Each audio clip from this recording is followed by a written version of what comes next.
Não, então, porque quando eu comecei com banda, eu comecei tocando música do cover. A gente botava os covers. covers. Só cover. Não, é que tá. A gente botava alguns covers no repertório, mas isso fazia parte pra fazer uma parte do show ser uma coisa acessível. Hoje em dia, o que eu acho que acontece é até o contrário. Você faz o show todo de cover e eventualmente você vamos botar uma música nossa. A gente fazia o show nosso, era show de artista, Buana 4. Sim. E aí só que em compensação também, os covers que a gente botava, porra, bicho. A gente fazia uma do The Doors, que é Roadhouse Blues, que é um blues pesadão. Outra que a gente fazia também, que era legal, que era Cold Turkey, do John Lennon, que é uma das faixas mais pesadas assim, do John Lennon, que era a fase que ele tava. Uma música sobre largar o vício da heroína. Você imagina a balada que era, né? Mas nessa época, cara, existia um interesse do público para ver uma banda que estava surgindo ali e ver música autoral, existia, né? Existia. Existia, acho que um pouco mais do que hoje. Mas mesmo assim a gente divulgava antes da maneira que dava para divulgar, né? Obviamente, né?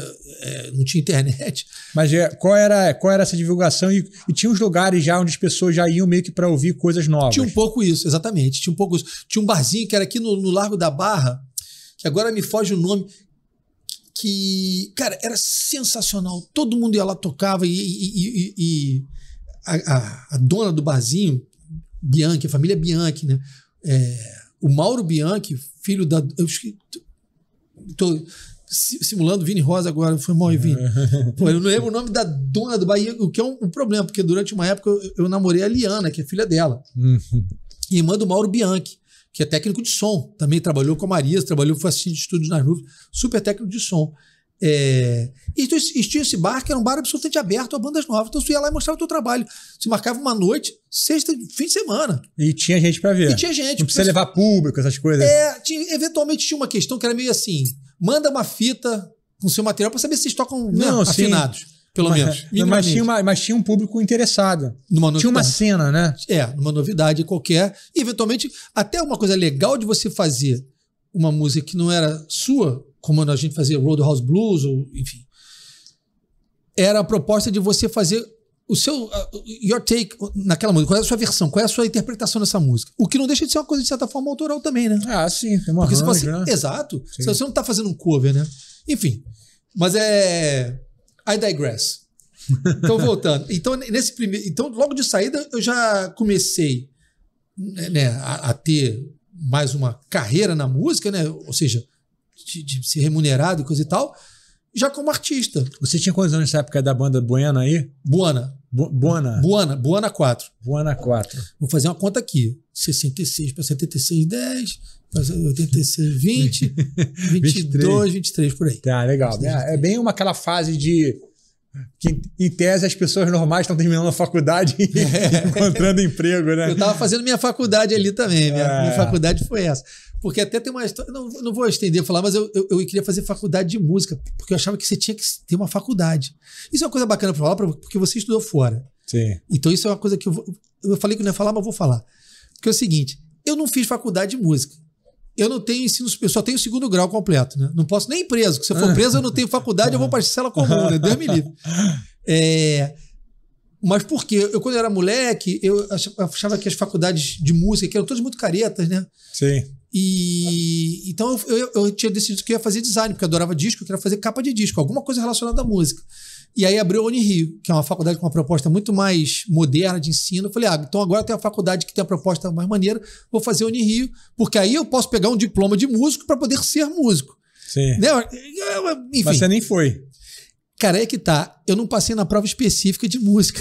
Não, cara, mas também que a prova específica eram duas coisas assim que eu quase não tinha prática, solfejo e ditado. Mas é uma coisa bem ainda bem advinda do erudito isso, né? Exato. E é uma coisa muito louca, né? Porque se eles vão exigir isso, é tipo você vai fazer faculdade, vai fazer vestibular para, sei lá, arquitetura. Então, faz uma planta de uma casa. Como assim, se você não estudou esse negócio ainda?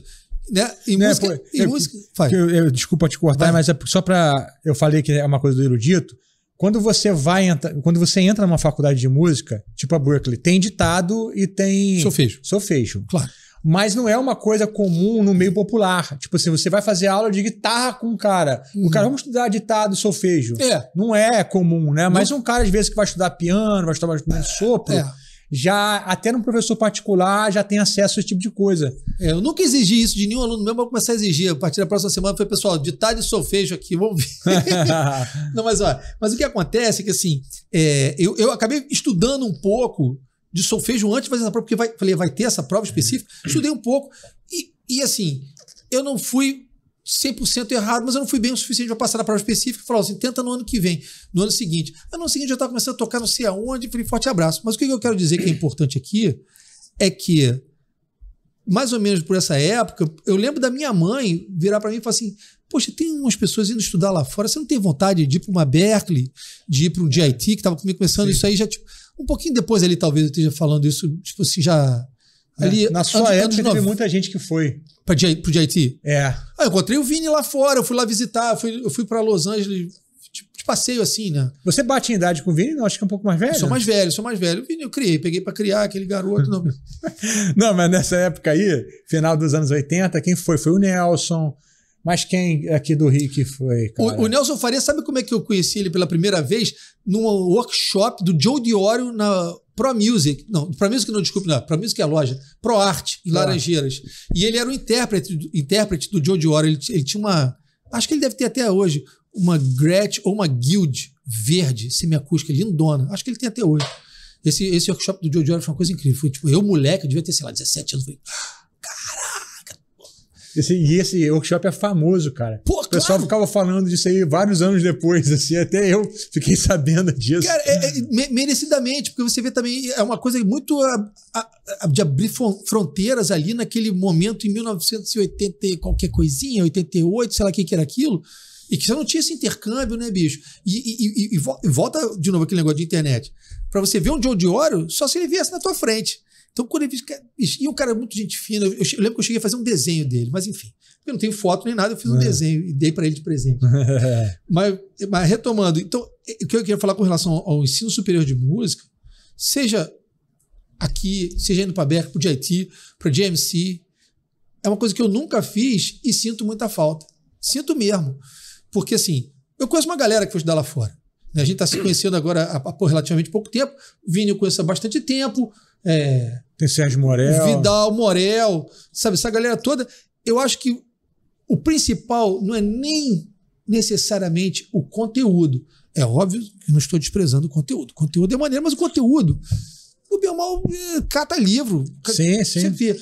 O que eu acho que é o principal que você introjeta de uma vivência numa escola de música nível superior é um processo.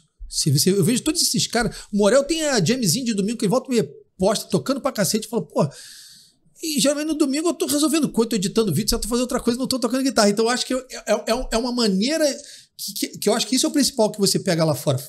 A convivência com aqueles caras todos tocando pra caramba, você podendo tirar dúvida ali com sabe, esses caras que têm uma bagagem incrível. Mas eu acho que o principal é isso. Você realmente aprender a como se organizar. E eu acho que tudo que você... Eu tenho um pouco essa teoria também, assim, que eu acho que o que a gente realmente aprende muito de música, a gente aprende na fase inicial da nossa vida. Que é quando você realmente... É tipo assim, é como você fazer uma faculdade, né? Você é moleque, você tem tempo. Sabe? Você chega em casa do colégio, almoçou, você tem a tarde livre. Faz o dever de casa. Tarde livre. Você vai fazer o quê? Eu Nintendo. Não, eu tô tocando guitarra, bicho. Pô, sacou? Então, enfim, eu sinto muita falta dessa educação. Eu sou muito a favor de você ter total acesso à melhor educação que você puder ter, porque eu acho que isso faz uma parte fundamental da sua formação.